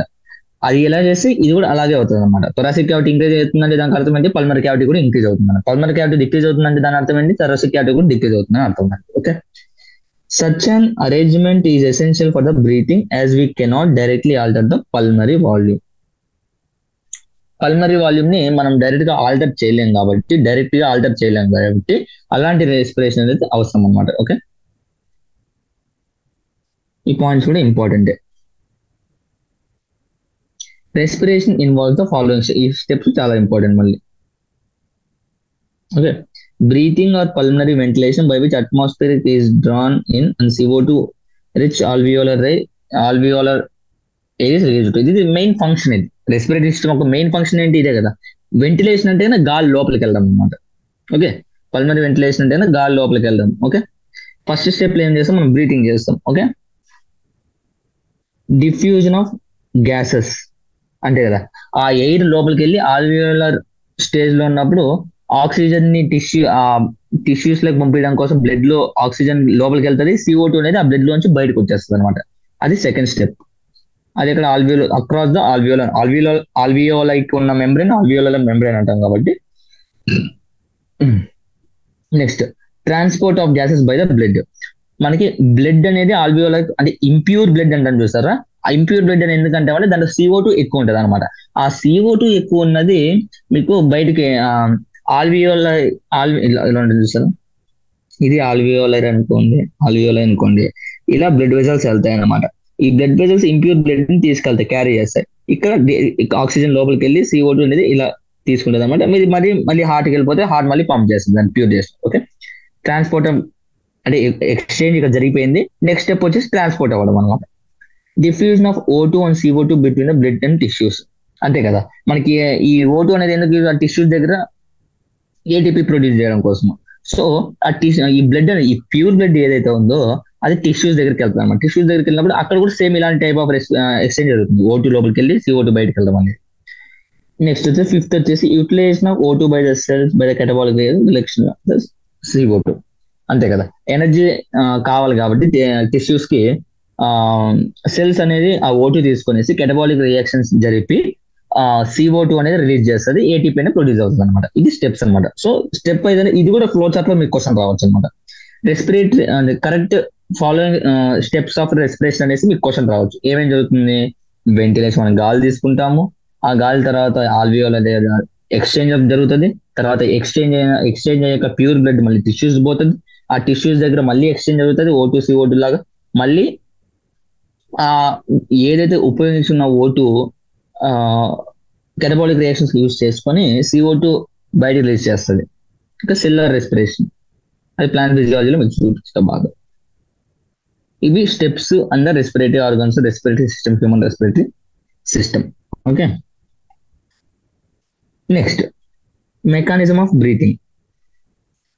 Breathing involves two stages. Inspiration, during which atmospheric is air drawn, and expiration, alveolar air is released out. Breathing అనేది 2 steps జరుగుతుంది. స్టెప్ నెంబర్ 1 అయితే ఏంటి, మన గాలి తీసుకోవడం అని గాలి తీసుకోవడం. స్టెప్ నెంబర్ 2 వచ్చేసి గాలి వదలడం అనమాట. గాలి ఎప్పుడు తీసుకుంటాం, గాలి తీసుకున్నాక ఆక్సిజన్ తీసుకుంటాము. ఆక్సిజన్ ఆల్వియోలర్ దగ్గర ఎక్స్చేంజ్ అయ్యి ఆ గాలి మళ్ళీ ఆ CO2 అనేది బయటకు వదిలేస్తుంది, దాన్ని ఎక్స్పిరేషన్ అంటాం అనమాట. అది చెప్తున్నాను. Inspiration, during which atmospheric air is drawn in expiration by which the alveolar air is released out.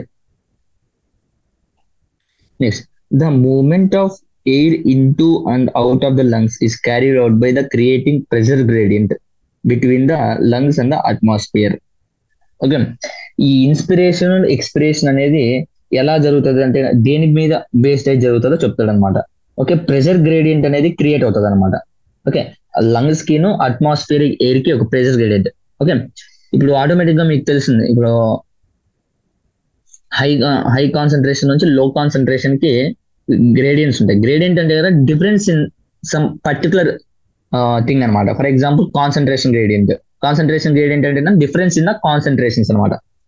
అంతే కదా, ఇప్పుడు ఫర్ ఎగ్జాంపుల్ ఇది ఒక రూము, ఇక్కడ 10 members 15 members ఉన్నారు, ఇక్కడ 2 members ఉన్నారు. అంటే ఇక్కడ గ్రేడియంట్ దేని మీద గ్రేడియంట్ అంటే పీపుల్, నెంబర్ ఆఫ్ పీపుల్ మీద గ్రేడియంట్ క్రియేట్ అనమాట. అప్పుడు ఆటోమేటిక్ ఏంటి, ఇక్కడ తక్కువ మంది ఉన్నారు కాబట్టి ఆటోమేటిక్ ఇక్కడ నుండి పీపుల్ ఇక్కడ రావడం ట్రై చేస్తారు కదా. సేమ్ అలాగే ఇక్కడ కూడా జరుగుతుంది అనమాట. ప్రెషర్ గ్రేడియంట్ క్రియేట్ అవుతుంది అనమాట. ఎక్కడైతే ప్రెషర్ ఎక్కువగా ఉంటుందో అక్కడ నుండి లో ప్రెషర్ గ్రేడియంట్ కి ఎయిర్ అనేది ట్రావెల్ అవుతుంది అనమాట. Okay, inspiration can occur if the pressure within the lungs, అంటే లంగ్స్ లో ఇంట్రాపల్మనరీ, ఇంట్రా అంటే లంగ్స్ లోపల pressure is less than the atmospheric pressure. అంతే కదా, బయట ప్రెషర్ ఎక్కువ ఉండి లంగ్స్ లో ప్రెషర్ తక్కువ ఉంది అనుకో, ఆటోమేటిక్ ఏం చేస్తుంది, గాలి అనేది ఏం చేస్తుంది, ఓకే ఇక్కడ ప్రెషర్ ఎక్కువ ఉంది అంటే అట్మాస్ఫియర్ ప్రెషర్ ఉంది, సో లంగ్స్ లో తక్కువ ప్రెషర్ ఉంది, సో అక్కడికి వెళ్ళిపోతాం అనేసి అక్కడికి వెళ్ళిపోతుంది అనమాట. సో దాన్ని మనం ఏమంటాం అంటే there is a negative pressure in the lungs with respect to atmosphere. అంటే నెగిటివ్ ప్రెషర్ అంటే లంగ్స్ తో పోల్చుకుంటే అట్మాస్ఫియర్ ప్రెషర్ ఎక్కువగా ఉండడం. సిమిలర్లీ ఎక్స్ప్రెషన్ ఎప్పుడైతే దీన్ని బట్టి మీకు ఎక్స్ప్రెషన్ కూడా ఆటోమేటిక్ గా మీకే డెఫినేషన్ తెలుసు. ఎప్పుడైతే లంగ్స్ లో ఎక్కువ ప్రెషర్ ఉండి అట్మాస్ఫియరిక్ ప్రెషర్ తక్కువ ఉంటుందో అప్పుడు ఎక్స్ప్రెషన్ జరుగుతుంది. దాన్ని ఏమంటాము, positive pressure gradient with respect to lungs with respect to atmosphere అనమాట. Similarly expiration takes place when the intrapulmonary pressure is higher than the atmospheric pressure. Okay, ఇది important my point. Next, the diaphragm and the specialized set of muscles, external and the internal intercostal muscles between the ribs help in the generation of such gradients.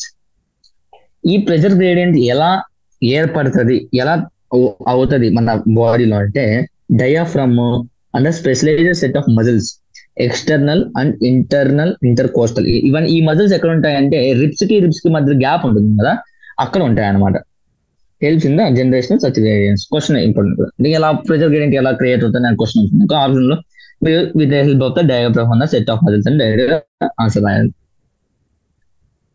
Next, inspiration is initiated by the contraction of diaphragm, which increase the volume of thoracic chamber in anterior posterior axis. Okay, next, inspiration ఎలా start అవుతుంది అంటే ఈ contraction of diaphragm inspiration అవుతుందంటే first contraction of diaphragm ఎప్పుడైతే contract అవుతుందో automatic గా antero posterior axis లో volume of thoracic chamber increases in the anterior posterior axis. Anterior posterior axis ద్వారా అంటే ఆ యాక్సిస్ యాంటీరియర్ పోస్టీరియర్ డైరెక్షన్ లో థొరాసిక్ వాల్యూమ్ ఛాంబర్ ఇంక్రీజ్ అవుతుంది అనమాట. Okay, the contraction of external intercostal muscle lifts up the ribs and the sternum, causing the increase of volume in the dorsoventral axis. Next చూడండి, ఈ diaphragm contract అవడం వల్ల ఏమవుతుంది, ఈ anterior posterior, ఇప్పుడు మీకు డయాగ్రామ్ చూసినప్పుడు డైరెక్షన్స్ ఎలా ఉంటాయో, డోర్సల్ అంటే వెంట్రల్ మీకు తెలిసిందే. వెంట్రల్ అంటే ముందర పార్ట్, మన నోస్ మన ఆ ఏరియా వెంట్రల్ పార్ట్, వెనకాల పార్ట్ ఈ వర్టికల్ కాలం ఏదైతే ఉందో అది డోర్సల్ అన్నమాట. ఇలా పైకి ఉండేది యాంటీరియర్, కిందకు ఉండేది వెంట్రల్ పోస్టీరియర్. ఈ కాంట్రాక్షన్ ఆఫ్ డయాఫ్రమ్ వల్ల anterior posterior axis volume of chamber thoracic chamber increase అవుతుంది అనమాట. నెక్స్ట్ నీకేం చెప్పా, ఈ ప్రెషర్ గ్రేడియంట్ దేని ద్వారా అవుతుంది అని చెప్పాను, డయాఫ్రమ్ ద్వారా. నెక్స్ట్ వచ్చేసి ఈ ఎక్స్టర్నల్ ఇంటర్కోస్టల్ మజిల్స్ ద్వారా అవుతుంది అనమాట. నెక్స్ట్ స్టెప్ నెంబర్ 2 లో ఏమవుతుంది, ఎక్స్టర్నల్ ఇంటర్కోస్టల్ మజిల్స్, ఈ ఎక్స్టర్నల్ మరి ఇంటర్నల్ కూడా కదా, ఎక్స్టర్నల్ ఇంటర్కోస్టల్ మజిల్స్ ఏం చేస్తాయంటే డోర్సల్ అండ్ వెంట్రల్ డైరెక్షన్ లో వాల్యూమ్ అనేది ఇంక్రీజ్ అవుతుంది అనమాట. ఒకటేమో ఈ డైరెక్షన్ లో ఇంప్రూవ్ అవుతుంది, ఇంకోటేమో ఈ డైరెక్షన్ లో ఇంక్రీజ్ అవుతుంది అనమాట. సో ఆటోమేటిక్ గా ఏమవుతుంది అంటే the overall increase in the thoracic volume. నేను ఏం చెప్పాను, ఆటోమేటిక్ గా ఓవరాల్ గా థొరాసిక్ వాల్యూమ్ అనేది ఇంక్రీజ్ అవుతుంది. మీకు ఇంకోటి ఏం చెప్పాను, ఈ వాల్యూమ్ అనేది థొరాసిక్ వాల్యూమ్ అనేది డైరెక్ట్ గా రిఫ్లెక్షన్ దేని మీద చూపిస్తుంది, పల్మరీ క్యావిటీ మీద చూపిస్తుంది. సో ఆటోమేటిక్ గా ఏమవుతుంది, ఎయిర్ టైట్ ఛాంబర్ కాబట్టి ఆటోమేటిక్ ఇప్పుడు అంతే కదా, వాక్యూమ్ క్రియేట్ చేశారనుకోండి మీరు.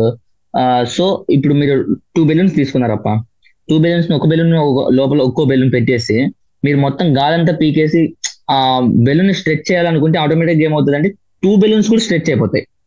ఓకేనా, ఒక బెలూన్ మాత్రమే స్ట్రెచ్ అవ్వదు కదా, 2 బెలూన్స్ ఇన్సైడ్ ఉన్నాయి కాబట్టి. ఇదా చూడండి, ఇది ఒక బెలూన్, దీంట్లో ఇంకో బెలూన్ ఇలా పెట్టారనుకోండి, లోపల గాలి మొత్తం తీసేశారు అంటే ఎయిర్ టైట్ చేస్తారు అనమాట.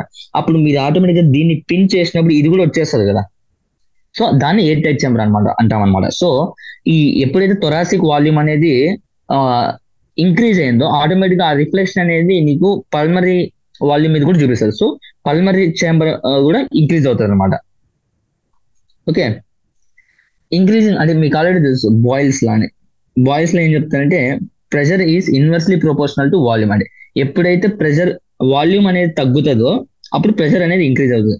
వాల్యూమ్ అనేది పెరిగింది అనుకో, ప్రెషర్ అనేది ఏమైపోతే ఆటోమేటిక్ గా తగ్గిపోతుంది అనమాట. సో ఓవరాల్ వాల్యూమ్ ఇంక్రీజ్ అవుతుంది కాబట్టి, వాల్యూమ్ అనేది ఇంక్రీజ్ అవుతుంది కాబట్టి సో ప్రెషర్ అనేది డిక్రీజ్ అవుతుంది అనమాట. సో ఈ ప్రెషర్ డిక్రీజ్ అయిన ఆటోమేటిక్ గా ఏమవుతుంది, బయట ప్రెషర్ అనేది ఎక్కువైపోద్ది కదా, అంటే ఉండాల్సిన ప్రెషర్ కంటే తగ్గింది. సో బయట ప్రెషర్ ఏమైపోతుంది, ఎక్కువ ఉంటుంది. సో ఇక్కడ నెగిటివ్ ప్రెషర్ క్రియేట్ అవడం వల్ల ఎయిర్ అనేది లోపలికి రష్ అయిపోతుంది అనమాట. అదే చెప్తున్నారు, as increase in the pulmonary volume decrease in the pulmonary pressure are the less than the atmosphere pressure that forces the air from the outside to inside, that is known as inspiration. ఓకేనా, so ఇలా అవుతుంది కాబట్టి ఇలా negative pressure gradient create అయ్యి automatic గా air అనేది లోపల rush అవుతుంది అనమాట. రిలాక్సేషన్ అంటే సేమ్ దానికి ఆపోజిట్ జరుగుతుంది. Relaxation the diaphragm and the intercostal muscles returns the diaphragm and sternum to their normal positions, reduce the thoracic volume, thereby the pulmonary volume. Same దీనికి exact opposite గా జరిగినప్పుడు, relax అయినప్పుడు normal గా ఉండిపోయింది అనుకోండి, automatic గా pressure అనేది atmosphere pressure కంటే తక్కువ అయిపోతుంది అనమాట. అంటే వాల్యూమ్ అనేది తక్కువ అయిపోతుంది. సో వాల్యూమ్ అనేది తక్కువైనప్పుడు ఆటోమేటిక్ ప్రెషర్ అనేది ఇంక్రీజ్ అవుతుంది. అప్పుడు ఏమవుతుంది, ఎయిర్ అనేది బయటికి రష్ అయిపోతుంది.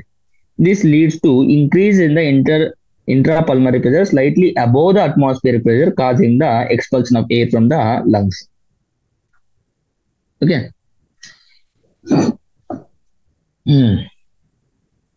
Yeah. Next, we have ability to increase the strength of inspiration and expiration with the help of the additional muscles in the abdomen. Internal మీకు set of external intercostal muscles అని రెండు చెప్పాను. కానీ మీకు ఈ ఎక్కడ ప్రెషర్ గ్రేడియంట్ క్రియేట్ అవడంలో, కానీ నేను ఇక్కడ మీకు మెకానిజం ఆఫ్ రెస్పిరేషన్ చెప్పేటప్పుడు, బ్రీతింగ్ నేను చెప్పేటప్పుడు ఏం చేస్తా, ఓన్లీ ఎక్స్టర్నల్ ఇంటర్కోస్టల్ మజిల్స్ మాత్రమే వాడాను. ఓకే, సో ఇప్పుడు ఇంటర్కోస్టల్ మజిల్స్ ఎక్కడ యూజ్ అవుతాయి అంటే, we have the ability to increase the strength of inspiration and expiration with the help of additional muscles. అప్పుడు ఈ మజిల్స్ అనేవి యాక్ట్ లెక్క వస్తాయి అనమాట. సపోజ్ మనం నార్మల్ గా తీసుకునేటప్పుడు అని తీసుకున్నప్పుడు ఒక ఇన్స్పిరేషన్ ఎక్స్పిరేషన్ తీసుకుంటాం. ఒక్కోసారి మనం ఆడుకోవడం కోసం ఎక్కువ బ్రీతింగ్ చేస్తాం కదా, ఎక్కువ బ్రీతింగ్ చేసినప్పుడు వేరే మజిల్స్ సపోర్ట్ కూడా కావాలి. అది ఎక్కువ ఎక్స్పిరేషన్ చేసినప్పుడు వేరే మజిల్స్ సపోర్ట్ కూడా కావాలి. అది అంటున్నాను అనమాట. We have the ability to increase the strength of inspiration and expiration with the help of the additional muscles in the abdomen. Next, ఈ point important. Next point, on average మనము ఎన్నిసార్లు breath out చేస్తాం normal గా అంటే, మనం ఏ running చేయకుండా, ఏ stress feel అవ్వకుండా ఉన్నప్పుడు నార్మల్ హ్యూమన్ యావరేజ్ గా ఎన్నిసార్లు బ్రీత్ అవుట్ చేస్తాడు అంటే 12 to 16 times. ఓకే, ఈ 12 to 16 టైం ఏదంటే ఒక ఇన్స్పిరేషన్ ఒక ఎక్స్పిరేషన్ రెండు కలిపి వన్ టైమ్ గా తీసుకుంటే ఆ 12 to 16 టైమ్స్ ఒక యావరేజ్ హ్యూమన్ బీయింగ్ చేస్తాడు అనమాట. The volume of air involve breathing movements can be estimated by the using the spirometer. Okay, the volume of air, ఎంత ఎయిర్ లోపలికి వెళ్తాను, ఎంత ఎయిర్ బయటకు వస్తుందని చెప్పేది ఏదంటే ఆ మిషన్ ఏంటంటే స్పైరోమీటర్. ఇది కూడా important. The breathing movements can be estimated by the volume of air estimated by the spirometer అన్నమాట. ఓకే, స్పైరోమీటర్ ద్వారా మనము ఎయిర్ లోపలికి ఎంత అవుతుంది, దానివల్ల పల్మనరీ ఫంక్షన్స్ మనము అసెస్ చేయొచ్చు అనమాట. నెక్స్ట్, ఇందాక మీకు వాల్యూమ్స్ అంటే క్వశ్చన్స్ ఎక్కువ వాల్యూమ్స్ మీద వస్తాయి అనేసి, ఆ వాల్యూమ్స్ ఏంటి అంటే ఇప్పుడు మనం డిస్కస్ చేసుకోబోయేది respiratory volumes and capacities. Tidal volume, ఈ వాల్యూమ్స్ అనేది మీకు ఎంబీబీఎస్ లో కూడా ఇలా కంటిన్యూ అవుతుంటాయి అనమాట. ఓకే, ఇప్పుడు నేర్చుకునేది మీకు లైఫ్ లాంగ్ ఇవి యూజ్ అవుతూనే ఉంటాయి. Okay, volume of air inspired are expired during the normal respiration. Okay, టైడల్ volume అంటే ఏంటి అంటే, ఈ రోజుకి ఈ కెపాసిటీస్ వాల్యూమ్స్ చెప్పేసి స్టాప్ చేసేద్దాం ఈ సెషన్ లో. ఓకే, టైడల్ వాల్యూమ్ అంటే ఏంటంటే, నువ్వు ఏ స్ట్రెస్ లేకుండా నార్మల్ గా బ్రీతింగ్ చేసేటప్పుడు ఎంత ఎయిర్ లోపలికి వెళ్తుంది, ఎంత ఎయిర్ బయటకు వస్తుంది నార్మల్ గా ఉన్నప్పుడు, దాన్ని టైడల్ వాల్యూమ్ అంటామాట. నార్మల్ అప్రాక్సిమేట్ ఎంత ఉంటుందంటే 500 ml. That is healthy men can inspire are expire approximate 6000 to 8000 ml per minute. అంటే వన్ టైం కి అయితే 500 ml, వన్ టైం అయితే అది ఇన్స్పైర్ కావచ్చు, ఎక్స్పైర్ కావచ్చు. వన్ టైం ఇన్స్పైర్ చేసుకున్న 500 ml లోపలికి పోతుంది, వన్ టైం ఎక్స్పైర్ చేసిన 500 ml బయటకు వస్తుంది. ఓకే, అది పర్ వన్ రెస్పిరేటరీ మూమెంట్ అనమాట. కానీ మనం ఎన్నిసార్లు చేస్తాం, 12 to 16 టైమ్స్ చేస్తామని చెప్పారు పైన. సో 12 into 500 చేసాం ఏమవుతుంది, 600 ml అవుతుంది. అదే 16 టైమ్స్ చేశారు అనుకో, 16 into 500 ml చేస్తే 8000 ml అవుతుంది. ఓకే, టైడల్ వాల్యూమ్ అంటే రెస్ట్ లో ఉన్నప్పుడు చేసేది అనమాట. ఇన్స్పిరేటరీ రిజర్వ్ వాల్యూమ్ అంటే additional volume of air a person can inspire by forcible inspiration. అంటే ఇప్పుడు నేను చెప్పాను నార్మల్ గా 500 ml తీసుకోవచ్చు. అదే నువ్వు బలవంతంగా పీల్చాలి అనుకున్నావు, ఎంత మాక్సిమం నువ్వు పీల్చవచ్చు అంటే 2500 నుంచి 3000 ml వరకు పీల్చవచ్చు అనమాట ఎయిర్. దాన్ని ఐఆర్వి అంటాం అనమాట.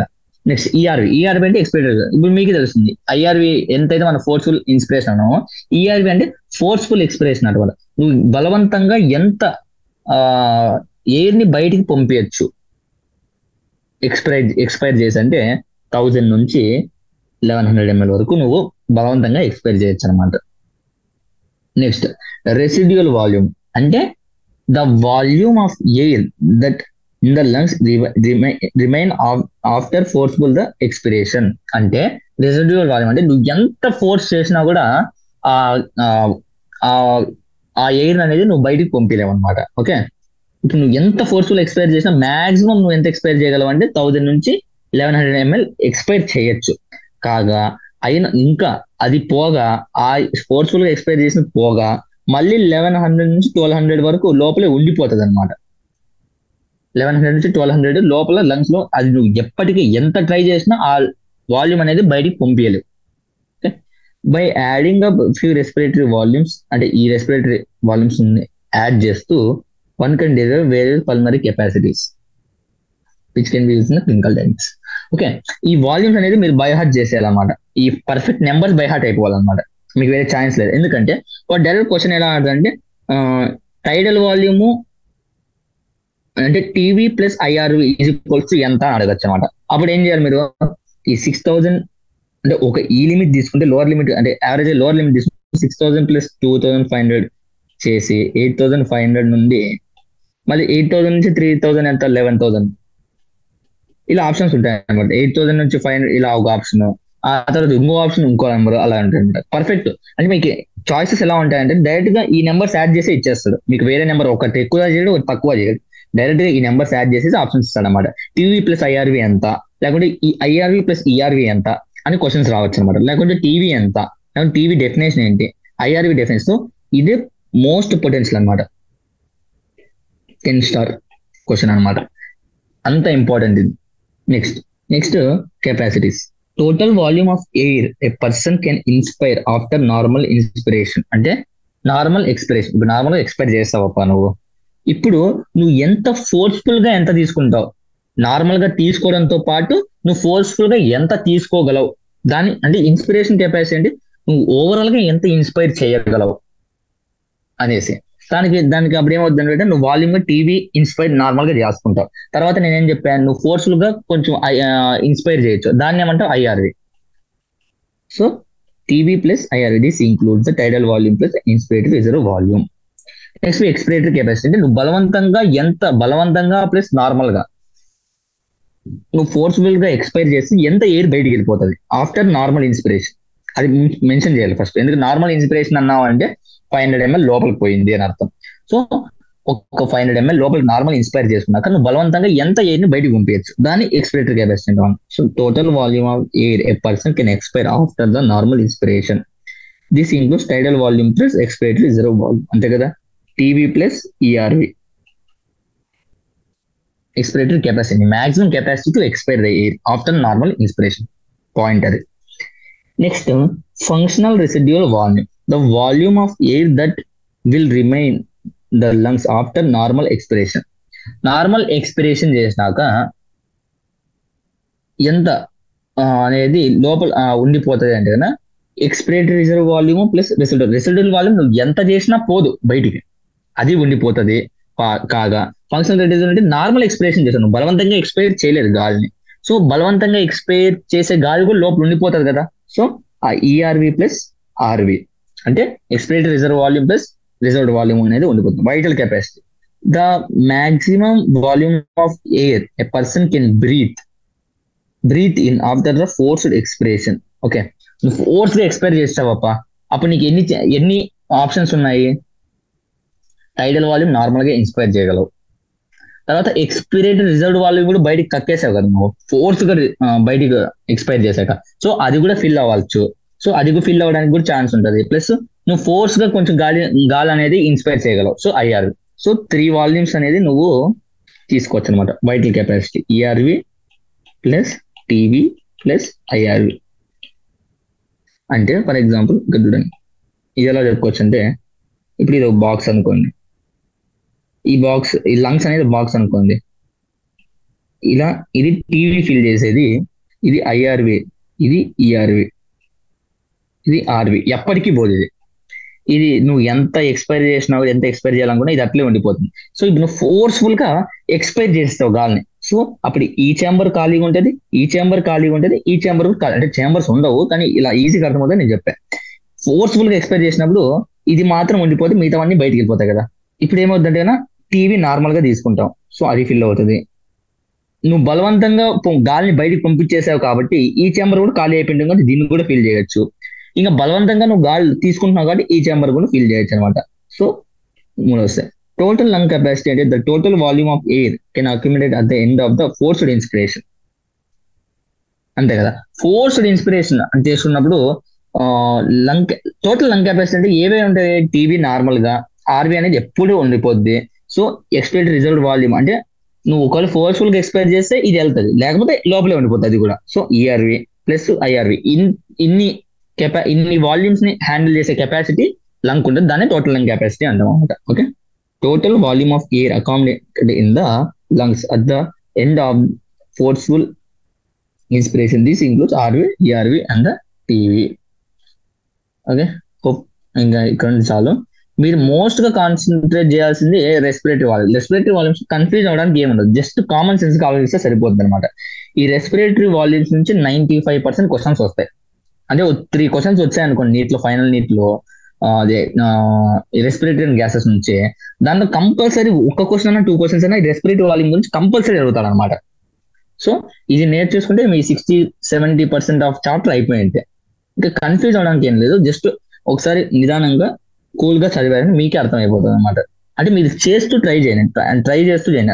ఇలా ఛాంబర్ లాగా ఊహించుకొని దాన్ని 4 పార్ట్స్ గా డివైడ్ చేసుకొని, ఇది రెస్పిరేటరీ వాల్యూమ్, ఇది ఈఆర్వి, ఇది ఐఆర్వి, టీవీ, అలా అనుకొని చేస్తే కన్నా మీకు ఈజీగా అర్థమవుతుంది అనమాట.